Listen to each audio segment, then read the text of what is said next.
We all know that crime in our country is a serious problem. Our right to live in a safe community is being challenged.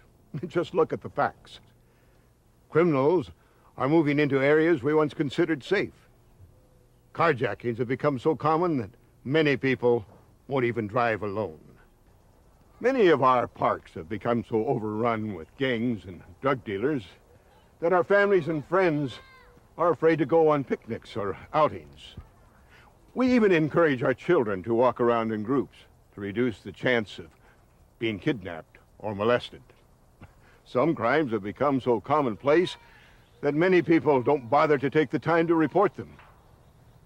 For others, living in fear has become a way of life. The truth is, you don't have to watch your community fall to crime. There's something you can do. You can join together and start taking a more active role in keeping your community safe by teaming up with law enforcement agencies to reduce crime.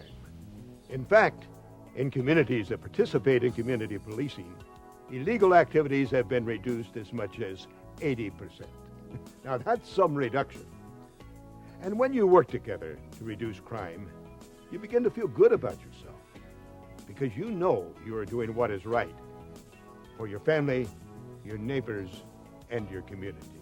This program is about how you can reduce crime by being able to identify and then report suspicious activities. You will learn how to recognize a potential crime and how to correctly identify the suspects in their vehicles.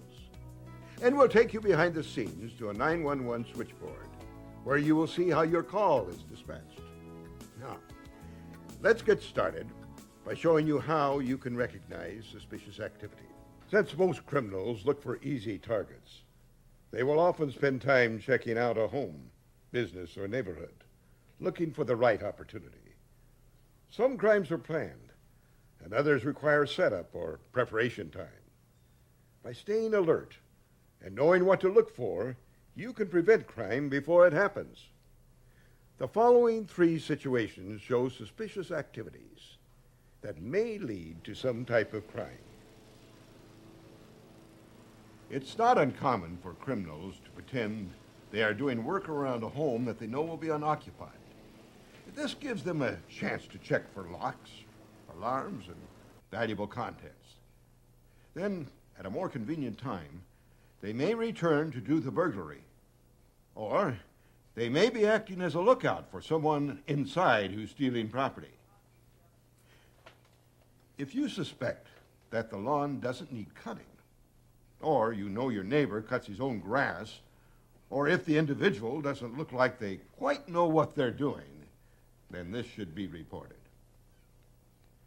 In this case, the grass doesn't look like it needs cutting. I would have reported this situation after I called and found that my neighbor wasn't home. When we work together, we look out for each other. Why is this vehicle driving slowly through neighborhoods? The guys in this car could be looking for a home to burglarize.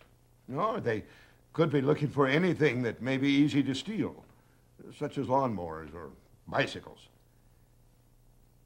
Kidnappers and child molesters will also cruise neighborhoods, looking for children that may be alone or out late. A lot of crimes are committed because criminals are opportunistic. If they see something of value or something easy to steal, they will take it. If they see someone who looks like an easy victim, they may assault him. If you see a vehicle continually driving through your neighborhood very slowly, and the occupants seem to be observing a particular address where no one is home, take precaution and report it. Often, you have to trust your intuition. If you think something is wrong, let the 911 operator decide if it's worth the call. Our next situation may be a little more obvious. This man should be reported. This could be a burglary in progress. When you consider that most thefts happen during the day when people are at work, reporting this quickly will probably help catch a thief. When each of us accepts the responsibility for keeping our neighborhoods crime-free, we are on the path to a safer community. And isn't that something we all want? You just watched 3 situations that could have been crimes in progress, or a crime looking for a place to happen. You know that crime can happen anywhere, to anyone, at any time. So it's important to be more alert to what is happening around us, whether we're shopping for groceries, taking the kids to school, or simply walking in our neighborhood. During our community watch meetings, we discuss crimes that could happen in our neighborhood. We talk about suspicious activities and how we can help our police. In this situation, the action could match a couple of the possible crimes. But more than likely, you are witnessing a drug deal. If you see someone hanging around your school or park, if they seem out of place, or it looks like kids are buying or selling something, it deserves reporting. Call your local law enforcement agency or 911 with a suspect's description. And if a vehicle was involved, a description and a license number. The officer told our community watch group that many criminals follow a pattern, a system where they try to blend in, such as pretending to be a salesperson, a power company employee, or someone who comes to your door looking for a person you never heard of. If you notice a stranger in your neighborhood, going door to door, looking in windows, or walking to the back of your neighbor's home, take notice. It could be a possible burglary suspect, or the person is trespassing for some other reason. In either case, report the incident to your local police or sheriff's department, or call 911. Criminals often plan their crimes. For instance, they may be watching a particular house or business at different hours of the day or night, looking for the right opportunity to plan a burglary or robbery. If you notice someone outside a home or business nervously placing items in their vehicle, report it immediately. Helping to keep our community safe isn't just the job of law enforcement. We all have to share the responsibility. Suspicious activity is an event taking place that is out of the ordinary that could lead to a crime or be a crime in progress.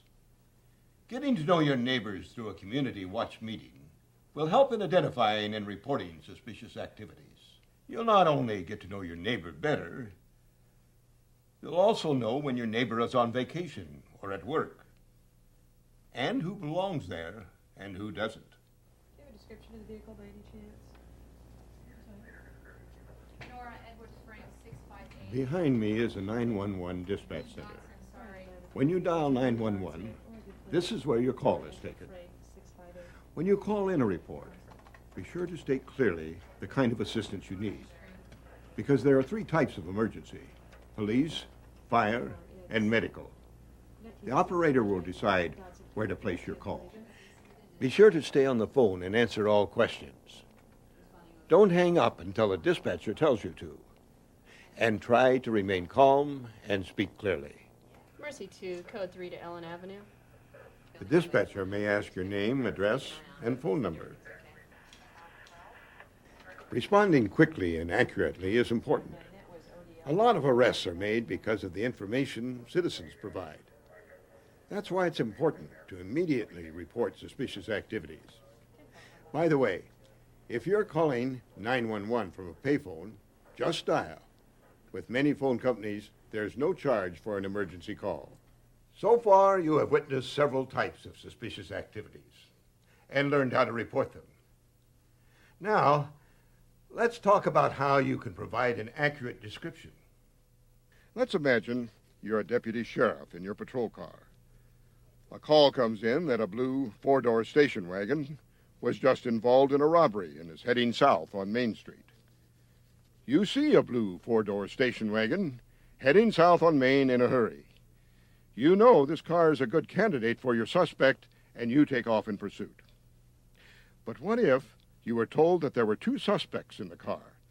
Both were white males. One is wearing a tan baseball hat and blue jacket and has dark hair. The other is wearing sunglasses and has blonde hair. However, the vehicle that just passed you was driven by a woman wearing a white jacket. Realizing this is not the same vehicle, you don't have to waste your time pulling the car over. The point is, the more information you can immediately give the operator, the better the chances of the perpetrator being caught quickly. And getting a license number is also important, because it will tell the police who owns the vehicle. Here's a list of important things you should remember when reporting a possible crime. The suspect's race, gender, height, weight, color of clothing, and any distinguishing marks or features.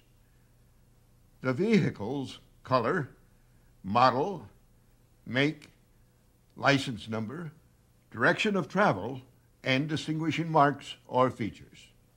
Many people would like to do something about crime if they only knew what to do. This program has illustrated that by reporting suspicious activity, working with your neighbor and law enforcement agencies will lead to a safer community. By becoming the eyes and the ears of the police and reporting suspicious activities, you have taken the first step toward reducing crime in your community. If you don't, who will?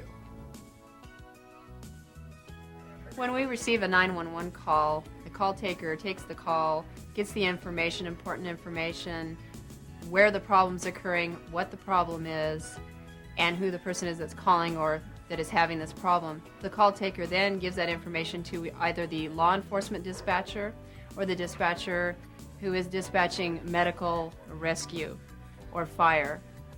The incident is then given to the deputies or to the emergency medical personnel.